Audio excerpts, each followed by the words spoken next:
In this tutorial, I'll show you how to create a pop-up in Webflow using native interactions. Let's get started. Add a button to your page if you don't already have one. Then create a div block that will act as your pop-up and add any content you want, such as text, images, or a form. Style the pop-up by setting its position and appearance, then hide it by default using the Style panel.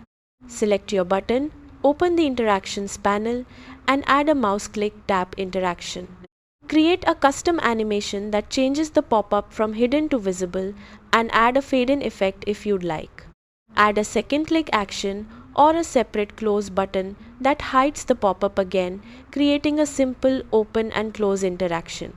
Preview your website to test the pop-up, then publish your site once everything works as expected. That's how to create a pop-up in Webflow using native interactions. Thanks for watching.